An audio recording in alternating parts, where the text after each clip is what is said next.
Welcome everyone to 3 Count Commentaries. This is your host, MagMongoSlade. Let us talk about Smackdown, January the 1st, 12th, January the 12th, 2023. Not the best episode of Smackdown, but we're in a holding pattern because there's so much time in between the last pay-per-view and the Royal Rumble that we just got time to burn. So because we got time to burn, we get holding pattern shows like this show. Let's get right into it. First news and notes. David Meltzer has decided he was going to tell everybody that Roman Reigns is not advertised for the Elimination Chamber, and therefore it's not likely that Roman and Rock will happen at that show. This led to all the Cody fans going a tizzy and absolutely flipping them. So many of them just got so upset. We'll have to revisit that at some point.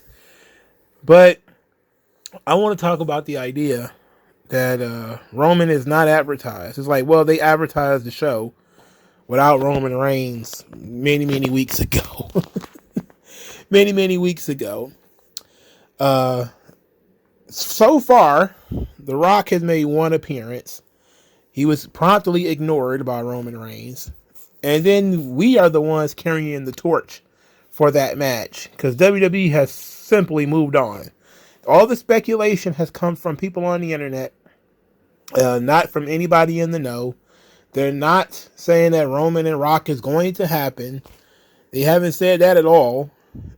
They merely teased it and almost dared you to take the bait. And then they did it.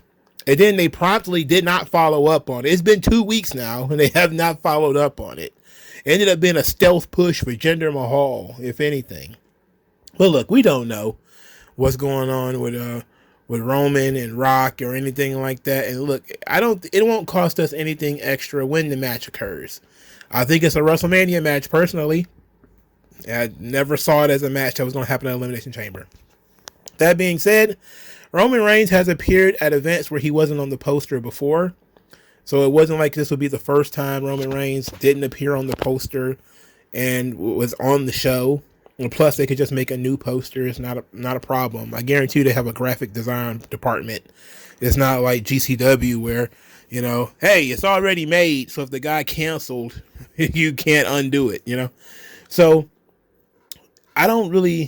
my thing is Meltzer needed to tell everybody this, like, oh, Roman's not advertised for the show. He's not going to be there. I'm like, look, brother, you have no idea. Nobody has any idea. I take umbrage with him telling everybody as if it's solid, as if he has some kind of insider knowledge that Roman Reigns is not going to be there. He doesn't know. He has no earthly idea. And if because for starters, Royal Rumble is still 2 weeks away. Who knows? I mean, how long is Elimination Chamber from now, for Christ's sake? Anything can change. So I wouldn't, lock myself into a position right now and have so much time between now and then. But it's quite humorous watching the Cody folks absolutely have a bitch fit about this whole thing. It is pretty entertaining, if we're being honest. All right, let's get into this middling mid-show. So Bloodline attacked Cameron Grimes during his entrance when he's about to wrestle Grayson Waller. He ended up getting a Samoan spike for his trouble, and that was that. Paul Heyman then got on the microphone and said that Aldis is the bad guy here, not them.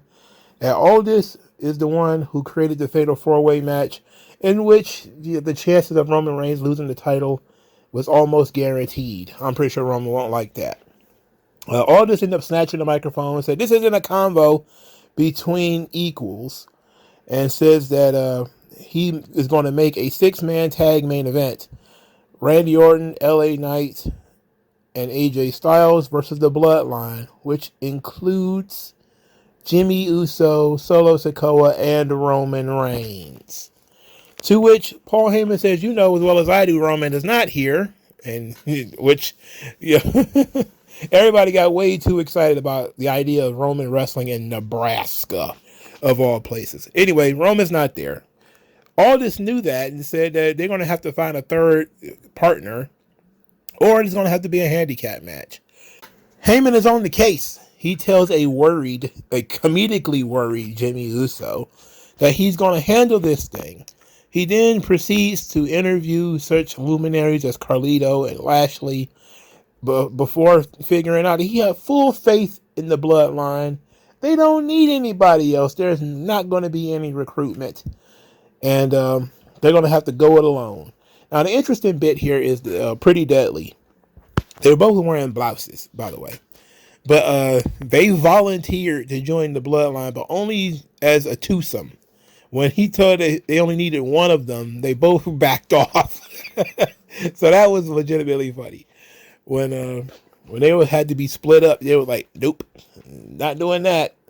So the main event of the evening ended up being a handicap match for the baby faces, where Randy Orton, LA Knight, and AJ Styles versus Jimmy Uso and Solo Sikoa. Randy Orton's attacked in the aisle. He's taken out. And so it's a traditional tag match, until which case that Randy comes back, gets a hot tag, and wins the match. Randy Orton take a grand total of 0 bumps. None. How is that Fatal 4-Way going to work? Now you see why the match Randy Orton versus Roman Reigns wasn't going to work. Because who's going to take the bumps? Who's going to do it?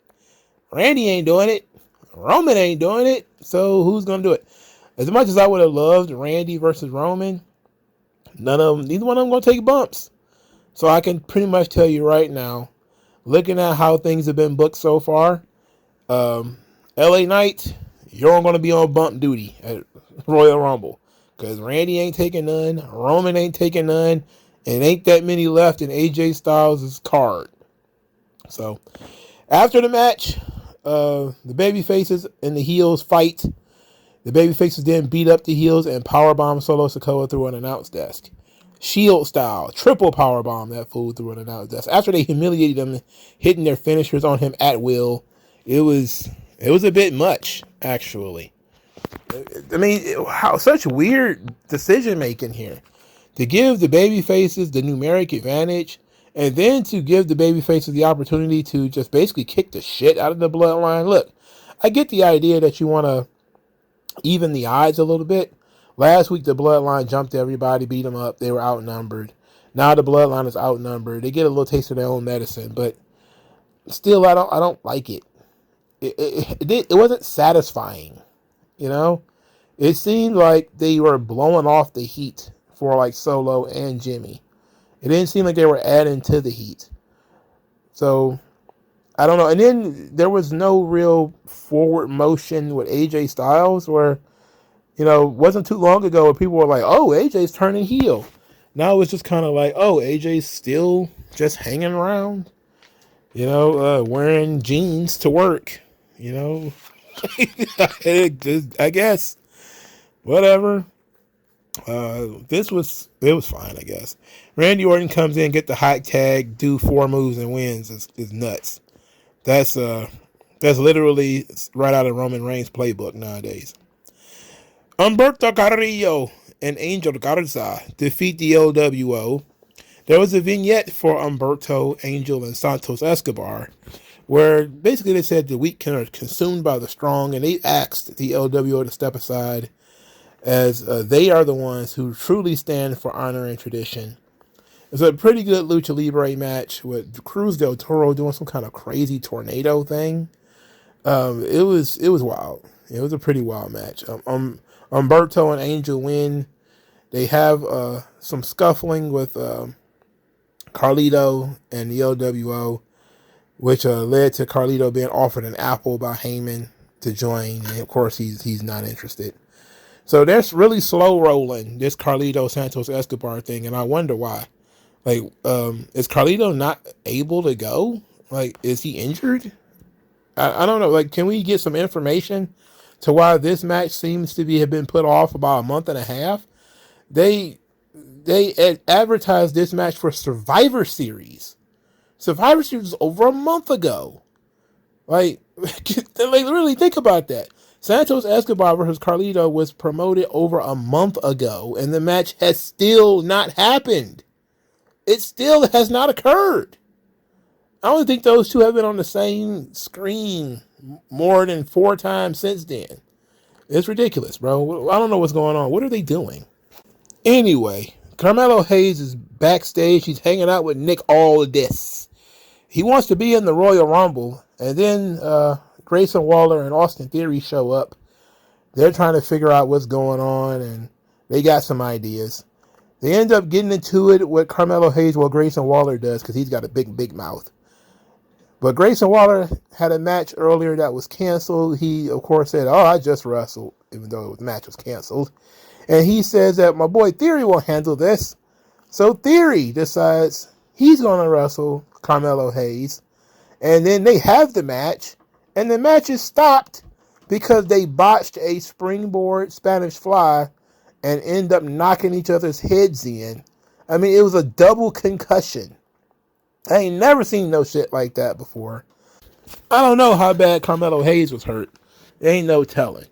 But Austin Theory, oh brother, he was glassy-eyed. I mean, he was 100% out of it. I mean, of course we should say, yes, good on the referee for saving these young guys, calling the match off. It's a match on TV, nothing matters. But how about we start asking these dudes, why do they feel the need to do these springboard Spanish flies in every fucking match? This is a spot that happens pretty much in every Carmelo Hayes match, or it's every Austin Theory match. And it's not really necessary. You know, like, I don't get what it's about. You know, we make fun of AEW all the time for the botches and how, you know, every time a guy does something, he's about to die. You know, the Darby Allin video from this Wednesday's Dynamite where he's pitched into the corner and his head bounces off the ropes and everybody's like, ooh, what's going on here? And everybody's like, well, look, AEW is just a travesty. Sting bouncing his head off the floor. Darby bouncing his head off the ropes. What's happening? And here, in 2 straight weeks. Last week, Giovanni Vinci got kicked in the head with an errant drop kick. That was a complete mistake, a drop kick. But here is a completely unnecessary move that doesn't really add much to the match. And it ends up dropping both guys on their head. And the match is called off. And then it's cut away from. And that was pretty much it. I mean, both of these guys are young guys. I don't think either one of them is near 30 yet. Why are we still letting these guys beat themselves up like they're on the indies? They was having a solid enough match. They can do good stuff without taking too many risks. Just give them good direction. And good character motivation, too. This match basically was just a work rate match anyway. Because it didn't do anybody any good. Who was going to benefit from winning this match and losing this match?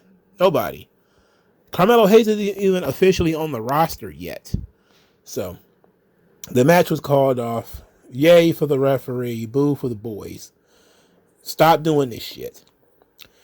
Logan Paul. He says that the cast that Kevin Owens wears is a liability. He ended up calling it a weapon and said he's going to sue him and cancel their match if he doesn't remove that cast by the time the Royal Rumble. Kevin Owens said that his hand is broken and the cast really gives Logan Paul an advantage, but they'll talk about it face to face next week. I don't like Kevin Owens' face. I don't want to see anybody talk face to face with Kevin Owens. I want to see Kevin Owens go face to face with a speeding train. That's what I want to see. Right across his goddamn forehead. Just right across his fucking forehead. Fucking bum.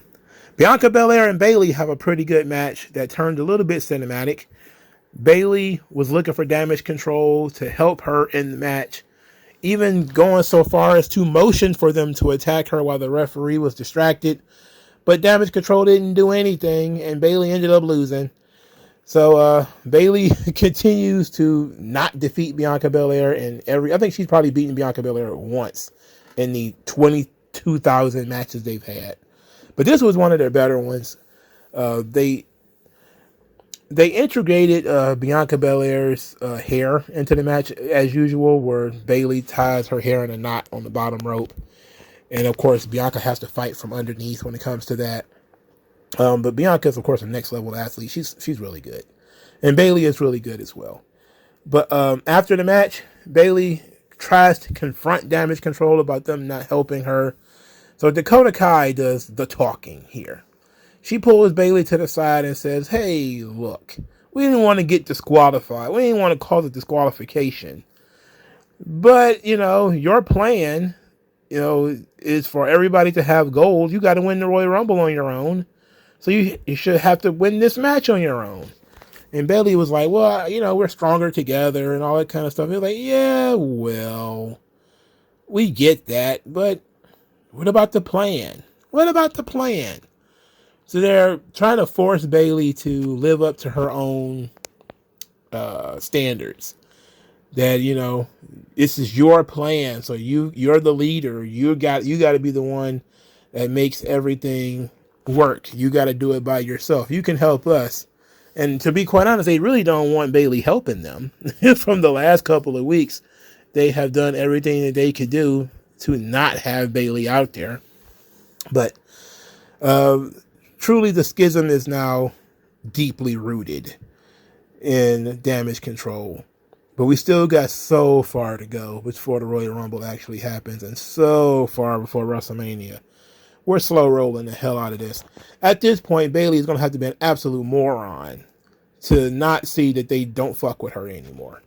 Like, this is what I mean by sometimes padding the story, and it doesn't really make too much sense.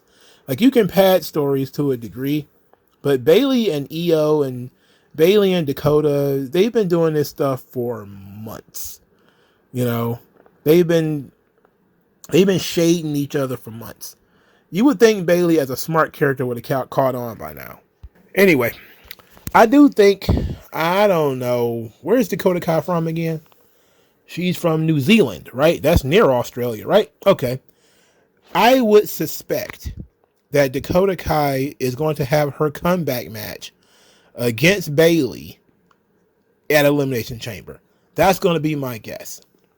So like Bronson Reed and Rhea Ripley and all the other Australians and New Zealanders and the people who are in that general area, I expect them to get pushed at around that time. So there can be no bigger match really for Dakota Kai than for her to wrestle Bayley in Australia. And if that's what they're trying to get to, I think you can get there, but you have to do something that makes it worth it when you get there. And I think having Dakota be the person who is the one that's essentially gaslighting Bayley is the right move, because she's the one who is speaks perfect English, by the way. So she's the one who's gaslighting Bayley. All right, I see it, but it's going on forever, and I'm not a huge fan of this thing just rolling, if we're being honest. All right, so Butch and Tyler Bate are in a cafe. Tyler Bate looks like everybody's nerd friend in college. I mean, my God. He's drinking cardamom or whatever the hell. Is that what he said? Cardamom tea? I mean, really, like, is he somebody's grandma? I don't have no idea. Anyway, Butch doesn't want to be a tag team. Tyler Bate does. Tyler Bate believes, oh, this is the real you. You had fun out there. British strong style. You got to show everybody who you are. We got to twist up Pretty Deadly's fingers. She was having a blast. Then he says that Tyler Bate says that Butch is having an identity crisis. He needs to figure out who he is and what he is, and he can help him through meditation. And I was like, he's got weird yoga studio guy vibes. Like, ooh, real art bro. That's so weird. Anyway, all of this is just to build up to bring back the Pete Dunne name, which doesn't do any good for anybody, because it's like, is he going to be more over as Pete Dunne, the bruiserweight, because that's what he was in NXT? Is he going to be more over then? Are people actually going to care then? Because I don't think so. Because I pay close attention to this program, and I don't think too many people care at all about Butch Dunne, Tyler Butch Dunne, or whatever. None of that stuff matters, right? Okay, so SmackDown was not much this week. Uh, they're still in that holding pattern. They're not doing themselves any good, if we're being honest. Solo and Jimmy are getting beat up way too much. They don't look strong. Like, you have to keep the thing is, you have to keep the henchmen strong too. Like, I get it. You want to put Roman over, and you need some people to take the bumps and to take the beatings and all that. And Jimmy and Solo is good for that. But they also need to have some credibility too. I don't know if Jimmy Uso has won a match since he turned heel and returned. And also I'm kind of disappointed too that they haven't done much in the way of trying to explain why he went back to the bloodline. I know that's one of the things that people are saying, like, oh, that's one of those bad faith arguments. But it's actually a good critique of the story. Why did he go back to the bloodline? And clearly part of that was because he couldn't hack it on his own. And that's why he went back to the bloodline. But we need to be told that. We need to see that. We're just seeing right now that he's completely ineffectual and he's silly. Somebody needs to say, like, you weren't able to cut it on your own or something like that, and to refocus him. But we certainly need to have some credibility in our villains. And even Solo Sikoa now is just getting beat up, just bounced around, thrown all over the place. And I'm not a big fan of that. I know some people out there are not huge fans of Solo Sikoa. I'm not either. I don't think Solo Sikoa is the next tribal chief or anything like that. But he is a guy that you need to keep strong because he's in relation to Roman. He's a step down, which means you can beat Solo. You can beat up Solo. You can do more with Solo. But that doesn't mean he should be, like, my correct critique should be, they're not the Bollywood boys. All right? They're not J&J Security. These are 2 6-foot Samoans. They should be badasses to a degree. And I get you want to put over the baby faces again. But every week, Jimmy and Solo just essentially getting their asses kicked. I'm not a big fan of that. I think they lose credibility. And then, of course, you affect their drawing ability at that point. How can they draw if they're basically putties? And they're going to get beat up. So, I don't know. But the show was pretty weak. Paul Heyman was the strength of the show. Being the guy who has to go around and recruit and interact with everybody. So that was pretty good. I forgot to mention Lashley and the Street Profits. They were in the ring. They called out Karrion Kross and his squad. That led to a vignette where Karrion Kross talked about the last few years. He's broken people down from the inside and exposed their corruption. Now it's time to break people on the outside and deconstruct. And the first ones that he's going to deconstruct is going to be Lashley and the Street Profits.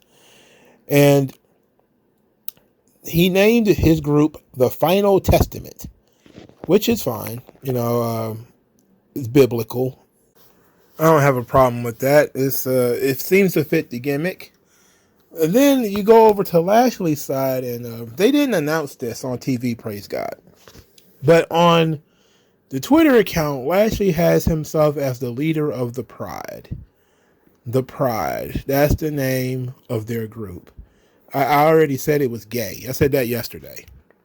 I said it. Well, whenever you hear this, I said it on the Thursday live stream.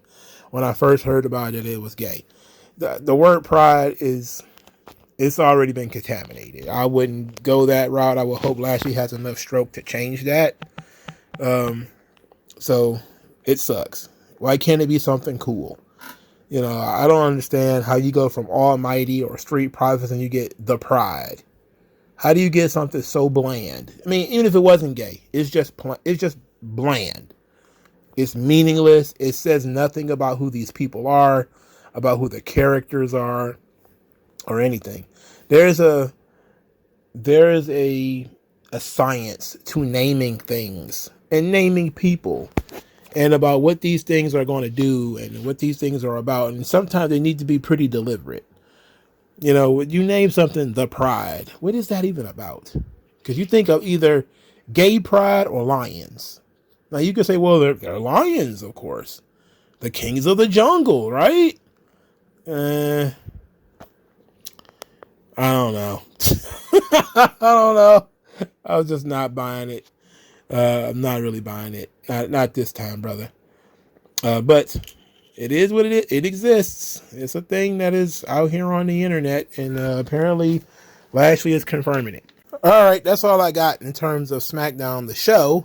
But we do have an update on Austin Theory and Carmelo Hayes, as well as I want to talk about WWE biographies and the WWE Rival series and the return of Dark Side of the Ring. So we're going to do a little bit of bonus here. All right, so for starters, WWE tweeted out the following. Following their match tonight on SmackDown, Theory and Carmelo were evaluated for injuries. They both suffered face contusions and will both be okay. Contusion means a bruise. They got bruised faces. They fell down and bruised their faces. I know it doesn't sound legitimate, but the referee probably got spooked, especially when it looks like, they both were pretty dizzy and decided to pull them. But at least nobody was seriously injured. Wrestling is people are supposed to get, it's supposed to look like it hurts, not actually hurt, but it's just some face bruising from the bad bump. So they're okay. All right, so WWE also announced that their A&E series are going to continue February the 25th, a Sunday. They're going to start with Rivals and then WWE Legends at 9 o'clock. WWE Rivals will still be hosted by Freddie Prinze Jr., which guarantees I will not be watching it. But the rivalries this year will be Jake the Snake Roberts versus Randy Savage. That's amazing. I'm surprised they haven't done that one yet. Undertaker versus Shawn Michaels. That should be fun. John Cena versus Randy Orton. Also sounds fun. Hardy Boys versus Dudley Boys versus Edge and Christian. How are you going to do that when Edge and Christian and the Hardys are all in AEW? How is that going to work? I guess it's going to be all canned footage from 10 years ago. There's going to be a lot of canned footage, I bet. And The Miz versus Daniel Bryan, and which Daniel Bryan is also in AEW. So it's going to be more canned footage. Because Jake Snake Roberts works for the AEW, so that's probably, I don't know if he's free to do this kind of stuff or not. And Randy Savage is dead. So you might have new stuff with Cena and Randy and Undertaker and Shawn, because all of those people are still alive and in the company. Everybody else has at least half the group in AEW, so it's probably going to be old footage from old biographies and old documentaries that they've done. It still should be interesting stuff, but it, will probably be a pastiche of things you've probably already seen. Now, the WWE biography series, which I'm very interested in, features these next few people: Randy Orton, which is going to be great; Sergeant Slaughter, which also should be great; Scott Hall, which they already did a documentary on, and they did an excellent documentary, a DVD series on Scott Hall. It was fantastic. Diamond Dallas Page, which should be interesting and pretty good too, even though I think they've told Dallas's story before. I'm not sure. I'm pretty sure I saw a documentary on Diamond Dallas Page. I don't know if he put it out there or so. I'm pretty sure somebody did. But that one ought to be good too. The British Bulldog ought to be amazing as well. And they're doing one on Roman Reigns, which is going to be a surprise because his career is not over. But there's still a lot to talk about. His days playing football, the early days of NXT, the Shield, his struggles to get over as a babyface, the leukemia stuff, especially during the pandemic, the transition to the bloodline and all this stuff. There's a lot of stuff there for them to work with. But I would have preferred, I know they like to have regular roster guys on here somewhere. So having Randy and Roman on here, as regular roster guys go, they're good choices. But I'm particularly interested in the Sergeant Slaughter episode and the Scott Hall episode and the British Bulldog one. I've seen documentaries on the British Bulldog before, We just saw Dark Side of the Ring, I think, last year with Dynamite Kid, which tells a lot of the David Boy Smith story because he was there through most of it. Not all of it, but through most of it, he was there. So you got a lot of Davey in Dynamite Kid's story. But I'm still very interested in how they're going to choose to tell that story, especially since his wife seemingly hates his fucking guts. Like, I don't know if you guys ever even heard of Diana Hart Smith's book where she claimed that Davey raped her over and over and over again. And I know that book got snatched off the shelves. So I know a lot of people have probably never touched it, read it, saw it, or whatever. But there was a time when that thing existed.